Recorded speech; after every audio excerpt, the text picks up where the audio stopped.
Across the African savanna, a Cape buffalo moves like a living fortress. Thick horns, heavy muscle, a body strong enough to drive away lions. But today, the danger is almost invisible. Blood-feeding ticks cling to the folds of his skin. Flies crowd around his eyes, ears, and open scratches. Every step shakes loose a few, but many remain locked in place. For an animal this large, the smallest enemies can become the hardest to escape. The buffalo snaps his tail, twists his neck, and throws his head from side to side. Dust rises as he drops to the ground and rolls his massive body through the dry earth. For a moment, the soil coats his skin and smothers some of the insects, but the relief does not last. He stands and presses his shoulder against rough bark, scraping mud, dead skin, and parasites from one side of his body. Yet the worst places remain untouched. Behind the ears, beneath the jaw, along the belly, and inside the folds around his legs. The harder he rubs, the more irritated the skin becomes. Some scratches begin to bleed, and the smell of blood draws even more insects. Unable to reach the parasites himself, the buffalo turns toward the river. He steps into the shallows. Cool water closes around his hooves, then rises along his legs and belly. Mud lifts from the bottom with every step. The water calms the burning skin, but the buffalo is not alone. Small fish begin to gather around his hooves. At first, only a few approach. They dart close, retreat, then return. Soon, more appear from beneath the bank. The fish investigate the skin around the buffalo's hooves. They pick at loose skin, trapped insects, and debris caught inside the folds.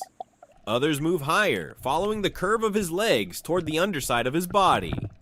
To the fish, the buffalo is not a patient. He is a moving feeding ground. Every crack in the mud, every patch of softened skin, and every parasite within reach offers a meal. The buffalo stands still. Hundreds of tiny mouths work across the parts of his body hidden below the surface. The sensation is unfamiliar, but it is not painful. For the first time that day, he stops fighting. More fish gather beneath him.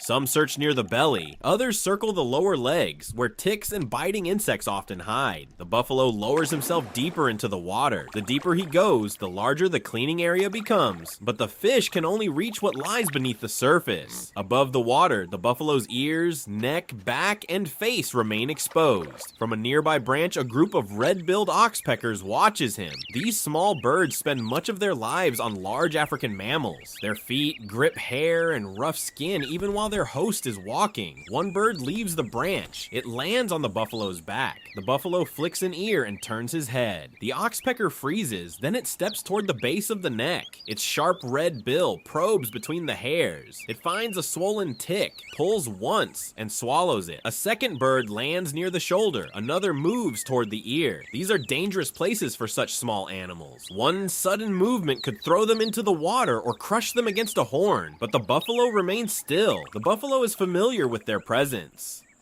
Now the cleaning happens in two worlds at the same time. Below the surface, fish work around the buffalo's legs and belly. Above it, oxpeckers move across his back, neck, and head. One bird searches beneath the eye. Another leans into the ear, reaching a place the buffalo could never clean himself. Along the spine, several more birds inspect the thick hide one small section at a time. The buffalo slowly lowers his body until only his back, head, and horns remain above the river. The fish follow him into deeper water. The birds adjust their footing but refuse to leave. Together, they create something that resembles a full-body cleaning station. The fish investigate the submerged areas. The birds search everything exposed to the air. The arrangement looks peaceful, but it is not built on friendship.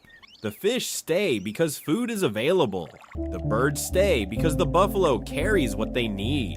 And the buffalo tolerates them because their feeding removes some of the creatures draining his blood. Each animal follows its own hunger, yet their separate needs create a brief moment of cooperation. An oxpecker moves toward the buffalo's eyelid. The bird's bill works only centimeters from the eye. Another stands inside the fold of the ear. A third grips the skin near an old wound. The buffalo could drive them away with one violent shake. Instead, he closes his eye. This is not affection. The buffalo does not need to love the birds. He only needs to tolerate them because, for now, their presence brings relief. The birds continue searching. Every successful pull removes another swollen tick. Below them, the fish are still feeding. But the oxpecker is not always a perfect cleaner. One bird finds a fresh wound where the skin has opened. Instead of taking only the parasites around it, the bird pecks directly at the damaged tissue. A bead of blood appears. The oxpecker drinks. For the bird, blood is another source of food. It may remove ticks from the wound, but it can also stop the injury from closing quickly. A helper can become an irritation. A cleaner can behave like another parasite.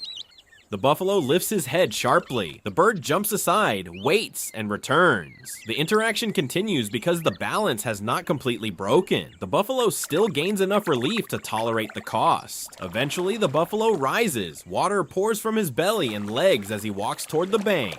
The fish scatter into the muddy shallows. The oxpeckers remain. Some lift into the air as the buffalo climbs, then land again on his back. Others continue working around the neck and shoulders while he begins to graze. The parasites are not gone. In the savannah, they never disappear for long, but the worst irritation has eased. The buffalo no longer throws himself into the dust or rubs desperately against trees. For now, he can feed. A giant has found relief through creatures small enough to vanish beneath one hoof. The fish, the birds, and the buffalo do not help one another out of kindness. They are connected by appetite, discomfort, and opportunity. In nature, cooperation is rarely simple. A partner may heal one wound and open another. A relationship may shift between benefit and harm from one moment to the next. But on this riverbank, hundreds of tiny mouths have offered one powerful animal what strength alone could not provide: peace.